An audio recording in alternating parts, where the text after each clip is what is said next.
कृष्ण हरे हरे हरे राम राम राम हरे हरे हरे कृष्ण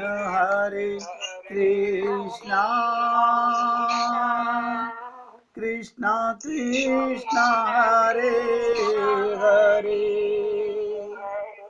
हरे राम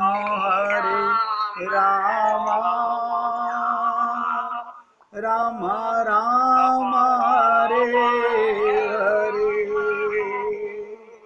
हरे कृष्ण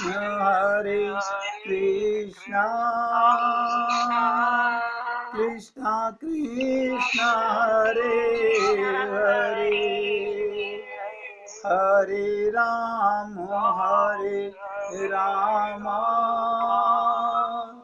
राम राम हरे हरे।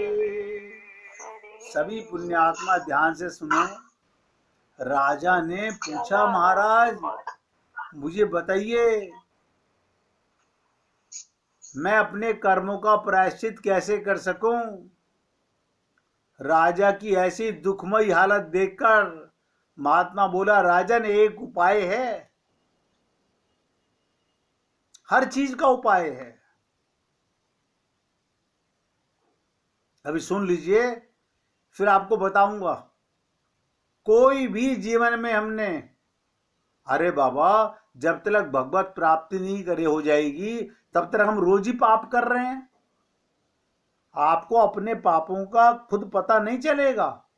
हम सबसे पाप हो रहा है क्योंकि इसमें स्वार्थ भरा हुआ है। अस्वार्थ माने पाप।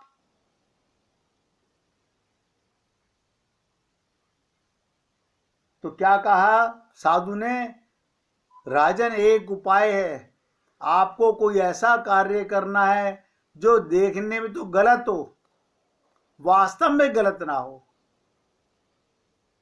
जब लोग आपको गलत देखेंगे, आपकी निंदा करेंगे, जितने ज्यादा लोग आपकी निंदा करेंगे उतना आपका पाप हल्का होता जाएगा।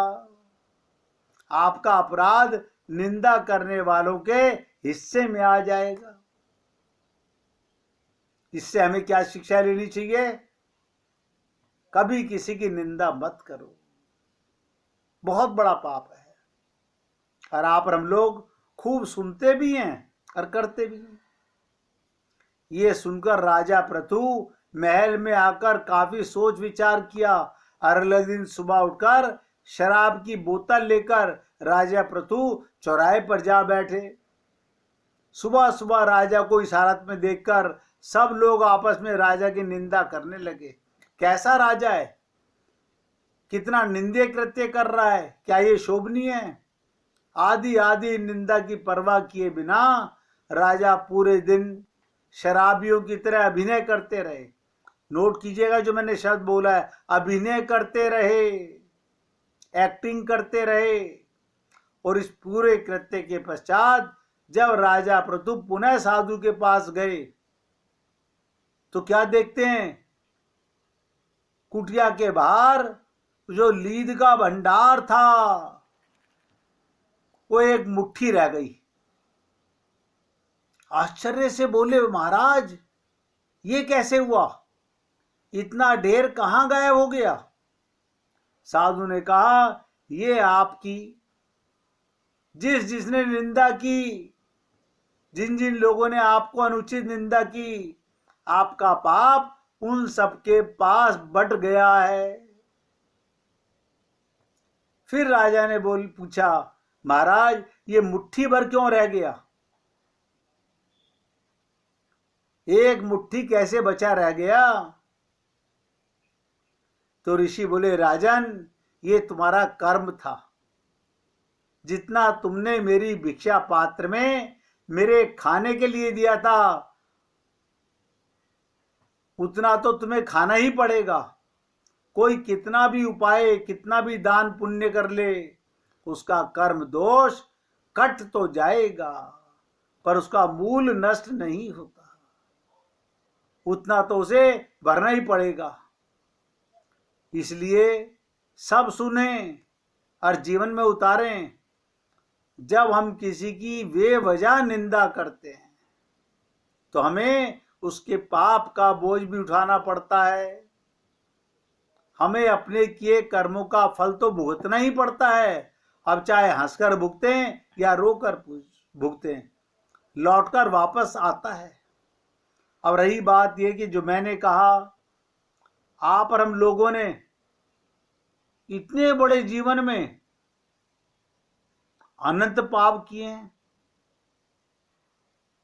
अनंत पाप किए हैं हम लोगों ने।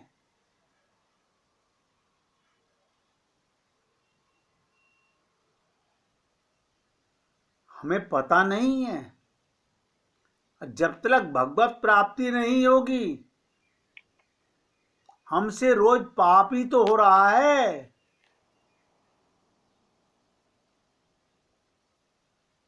आप और हम लोग कभी नहीं समझ सकते। आपको लगता है मैंने तो कभी कोई पाप नहीं किया।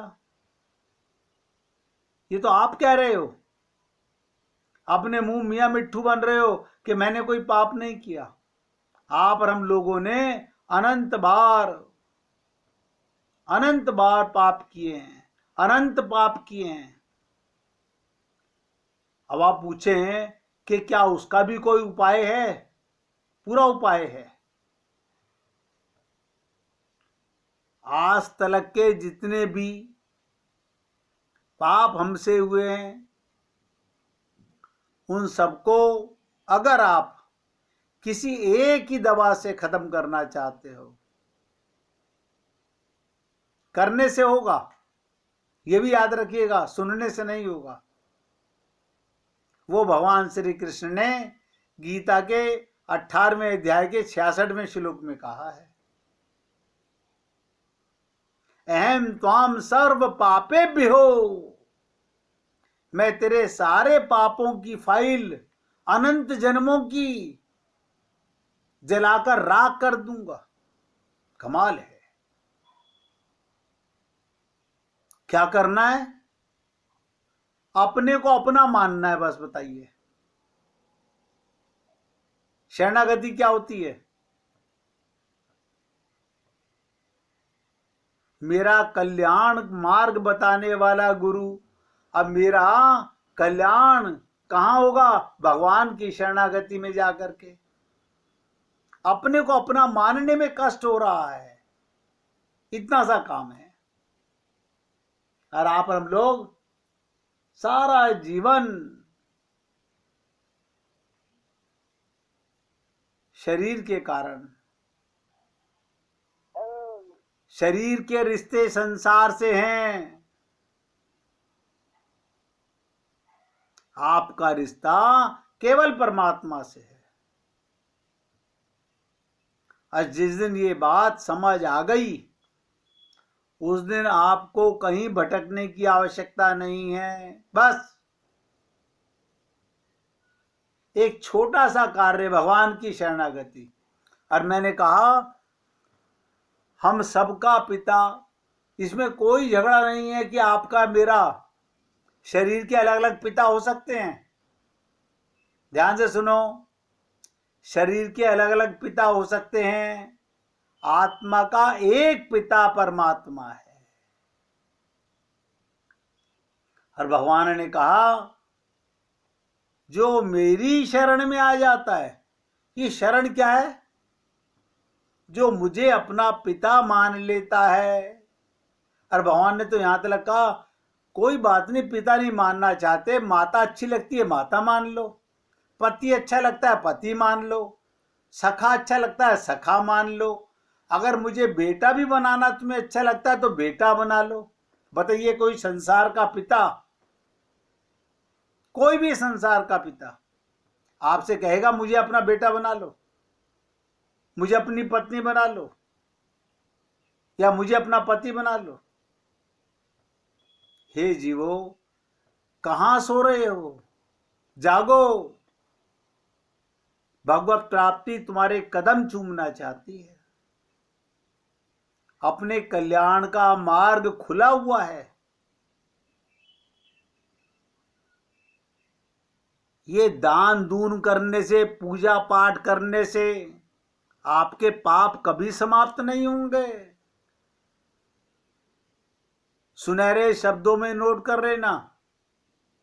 मैं बार बार निवेदन करता हूं ना कि रामानुज संप्रदाय ने हमारी सबकी आंखें खोली हैं, केवल शरणागति। और आज ये दास आपसे निवेदन कर रहा है, अपने को अपना मानने में भी कष्ट हो रहा है। सोचो, अपने को अपना मानने में कष्ट हो रहा है। ये टेम्परेरी, ये हैं, ये शरीर के नातेदार हैं। शरीर का पिता अलग है, हर जन्म में अलग है। शरीर की माता अलग है, शरीर का हर रिश्ता बदलता है। लेकिन आपके प्रीतम का, पति का, आपके पिता का, माता का जो सदा से रिश्ता है, वो सदा से था, सदा है और सदा रहेगा।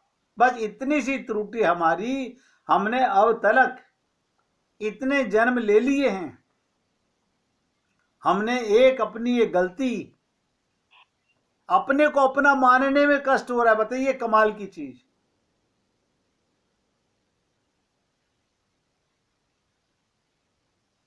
हमें हंसी आती है अपने आप पर, उस परवरदिगार को जो सबका पिता है, चींटी से लेके ब्रह्मा तक, उसे अपना मानने में। और सिर्फ एक बार सच्चे हृदय से भगवान को अपना मान लो तो भगवान तो एक एक सेकंड के आपके पुराने सारे हिसाबों के पापों की फाइल को जलाकर राख कर लेते हैं। क्योंकि एक बार जो भगवान को अपना हृदय से स्वीकार कर लेता है, फिर भगवान सन्मुख होते ही माला माल कर देते हैं।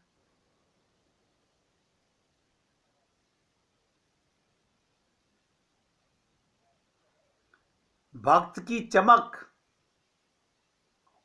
ध्यान से सुनेंगे।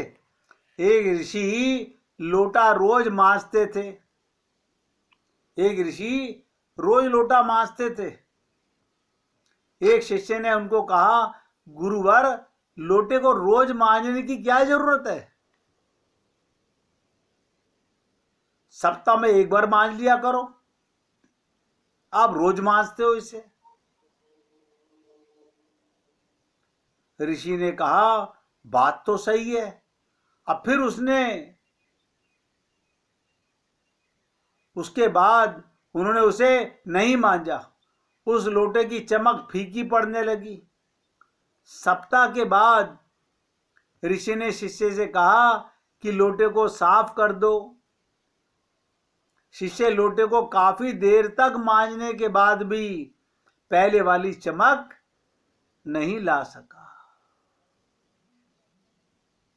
तब और काफी देर मांजा, तब वह पुनः चमक कर नजर आने लगा। तो ऋषि ने कहा, बेटा, मुझसे तो ना सीख सके, इस लोटे से सीख लो। आप भी इस कथा से सीख लीजिएगा। आप सबसे निवेदन कर रहा हूं, जब तक इसे रोज मांजा जाता रहा, ये लोटा रोज चमकता रहा। जब तक मांजा जाता रहा, ये लोटा रोज चमकता रहा। इसी तरह असली भक्त कौन? ध्यान से सुनिएगा। आज से शुरू कर दो। यदि वो रोज, अगर भक्त रोज आना भगवान का सुमिरन ना करे, तो सांसारिक विकारों से आत्मा के ऊपर चढ़ी हुई ये शरीर की चमक को दबाने वाला खोट, मैं शर्मा हूं, मैं वर्मा हूं, मैं बिजनेसमैन हूं, मैं धनवान हूं, मैं विद्यावान हूं, ये सब क्या है? आत्मा के ऊपर मैल चढ़ गया है। और हम बड़े खुश हो रहे हैं, अपने मुंह मियां बिट्ठू बने हुए हैं। कारण रोज अपने पिता, अपने प्रीतम का सुमिरन नहीं करते।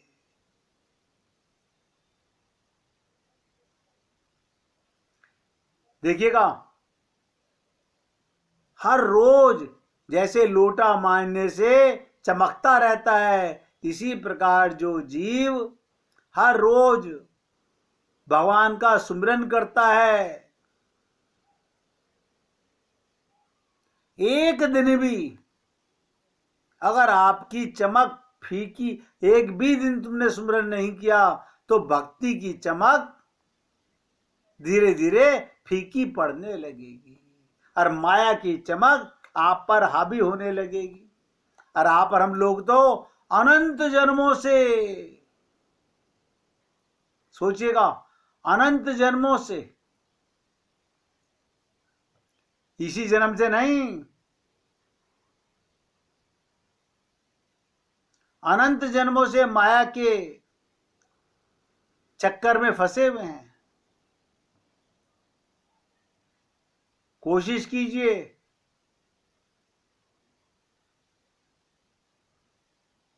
कोशिश कीजिए, हमें कामयाबी अवश्य मिलेगी, लेकिन कोशिश करने से मिलेगी।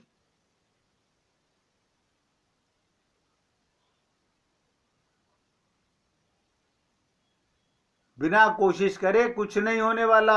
आप ये सोचो कि सत्संग सुनने से हमें भगवान की याद आ जाएगी। माया का इतना बड़ा प्रभाव हमारे ऊपर पड़ चुका है, वो इतनी जल्दी जाने वाली नहीं है।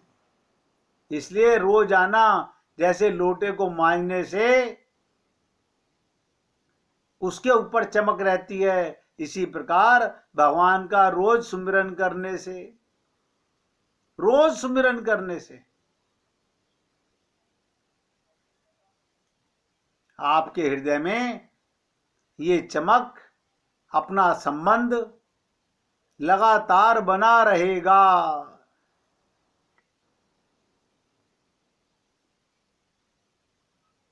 निवेदन कर रहा हूं, अच्छा लगे तो जीवन में उतार लीजिएगा, आदत में डाल लीजिएगा। एक दिन करोगे, रोज करोगे, वो आदत पड़ जाएगी। कहावत आपने सुनी हुई है कि करत करत का अभ्यास के जड़मति हो तो सुजान, लेकिन बिना कोशिश के कुछ नहीं होगा। बिना कोशिश के कुछ नहीं होगा। कोशिश तो हमें करनी ही पड़ेगी। आप सोचो, बिना कोशिश के कोई काम हो जाए, ये पॉसिबल नहीं है। अरे क्या चीज है? अपने पिता का अपना संबंध सदा याद रखने के लिए। क्यों? हम माया के संसार में हैं, माया हम पर इस कदर हावी है कि हमें अंदर बैठे हुए परमात्मा की याद आने ही नहीं देती। नित्य प्राप्त परमात्मा जिसके रहमो करम पर हमारे सांस चल रहे हैं,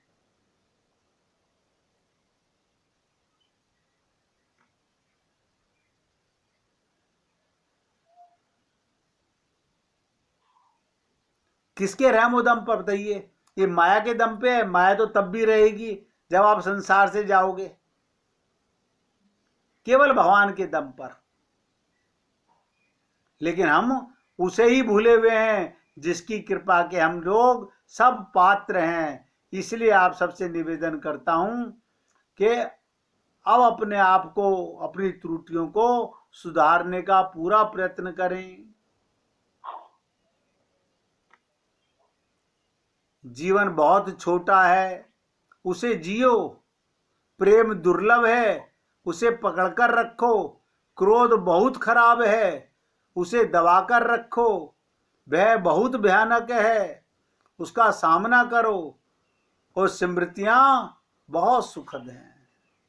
अच्छे जीवन की, अच्छे संतों की, अच्छे प्रेम की याद जो सुखद सुख देने वाली हैं, उन्हें संजो कर रखो। दुखों को याद मत करो।